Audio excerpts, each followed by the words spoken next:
ধর্মতলার ধর্ণা মঞ্চ থেকে বিজেপির ধর্ণা মঞ্চ থেকে মিঠুন চক্রবর্তী কি বক্তব্য দিলেন সরকারের বিরুদ্ধে এবং ছাত্রদের উদ্দেশ্যে, সেই বক্তব্য আপনাদের শোনাবো।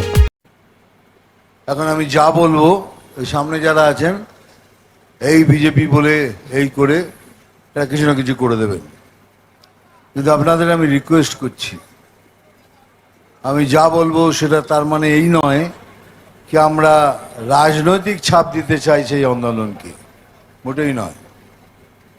আমাদের সব কিছু খুব ক্লিয়ার। আমরা দুটো কারণের জন্য এই মঞ্চ রেখেছি। একটা, অন্য সব পলিটিক্যাল পার্টির মতো তারা নিজেরা নিজের মতো করে প্রতিবাদ করেছে, আমরাও আমার মতো করে করছি। আর সেকেন্ড, আমরা এখানে বসেছি একটাই কারণে, চোখ খুলে বসে আছি, জানি এই সরকার যেভাবেই হোক ওদের এই আন্দোলনকে ভণ্ড করে দেওয়ার চেষ্টা করবে। তারা তাদের এই স্টুডেন্টদের বদনাম করার চেষ্টা করবে, কোনোভাবে ম্যানিপুলেট করবে, কিছু না কিছু করে এই পুরো জিনিসটাকে ওরা ভণ্ডুল করে দিতে চায়। সেই জন্য আমরা দু চোখ খুলে বসে আছি।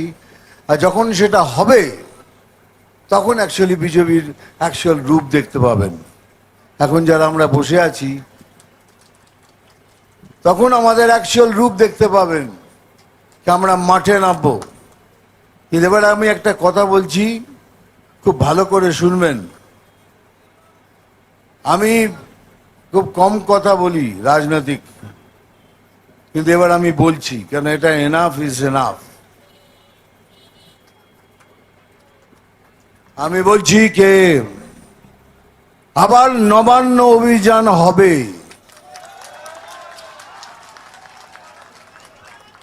আর সেই অভিযানে আমি থাকব।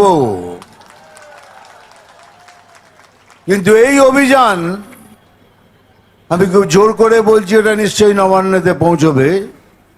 কিন্তু এই অভিযান ওই ব্রিজের কাছে গিয়ে থেমে যাবে না। এই অভিযান ওই নবান্নর 14 তলায় গিয়েই থামবে। এখন ওরা ওয়াটার ক্যানন চালিয়েছে, টিয়ার গ্যাস চালিয়েছে, কালকে গুলিও চালাবে।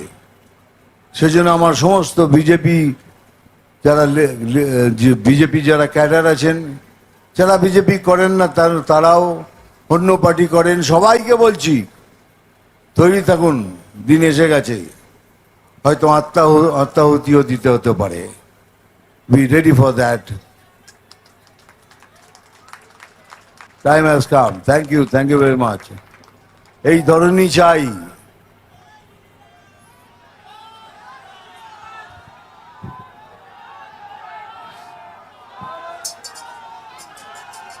জয় শ্রীরাম।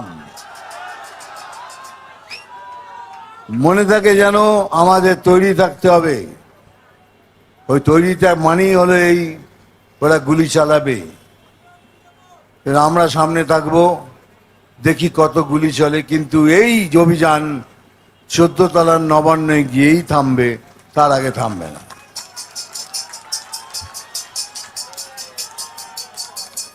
এখন এমন একটা অবস্থা হয়েছে আমার, আমি বাংলাকে ভালোবাসি, বাংলাতে আসি, বোম্বেতে থাকি, উটিতে থাকি, ব্যাঙ্গালোরে থাকি, সমস্ত জায়গায় ঘুরে বেড়াই।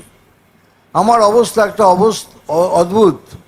বাঙালি বলে মাথা উঁচু করে দাঁড়ানোর আর ক্ষমতা নেই। যেখানে যেই প্রশ্ন করে অভয়ার কি হলো, অভয়ার বিচার হবে না, এইভাবে আপনারা মেয়েকে মেরে দিলেন, আমি বুঝতেই পারি না কি জবাব দেবো তাদের। এইরকম অবস্থায় আবার যেসব কথাবার্তা শুনি আরো দুঃখ হয়। তবে একটা কথা বলে রাখি, উৎসবের আমি এগেনস্টে নই, আমি উৎসবের বিপক্ষে নেই, কিন্তু উৎসব প্রত্যেক বছরই হবে, দুর্গা মা প্রত্যেক বছরে আসবে, কিন্তু অভয়া আর দুবার আসবে না। অভয়া তার মায়ের কোল, বাবার কোল ছেড়ে দিয়ে চলে গেছে, কিন্তু যায়নি। আমরা ওকে যেতে দেব না, আমরা বাঁচিয়ে রাখবো, আমাদের ভালোবাসা দিয়ে হবে অভয়াকে বাঁচিয়ে রাখবো। আর সেই জন্যই বলছি, যারা এই উৎসব করছেন তাদেরকেও বলছি, মনে রাখবেন সব থেকে আগে থাকবে অভয়া। তাকে সম্পূর্ণ ইজ্জত দিয়ে রেসপেক্ট দিয়ে তারপরেই এই উৎসব শুরু করবেন। আর যদি না করেন তাহলে বুঝবো আপনারা অভয়াকে ভালোবাসেননি, আপনারা অভয়াকে চান না। আর থার্ড, বিজেপিকে সবাই আন্ডার এস্টিমেট করে, ভাবে বিজেপি কি করবে, এই তো এদের সিট। আমরা কিন্তু ভালো করে দেখবেন না, আমরা কোথাও হারিনি এখন, আমরা কিন্তু ধীরে ধীরে ধীরে ধীরে ধীরে ধীরে জিতে আসছি। হ্যাঁ, হয়তো আমাদের ভাবনা চিন্তা একটু ভুল হয়েছিল, একটু লোভ বেশি ছিল, কিন্তু আমরা হারিনি কোথাও। We are still growing. আর এই গ্রোথ যদি থাকে, it's matter of time now. আমরা জিতবই, আমরা জিতবই, আমরা জিতবই।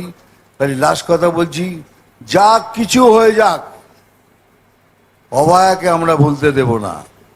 ও যতই চেষ্টা করুক এই সরকার, অভয়াকে আমরা ভুলতে দেব না যতক্ষণ না ওর জাস্টিস পাচ্ছি।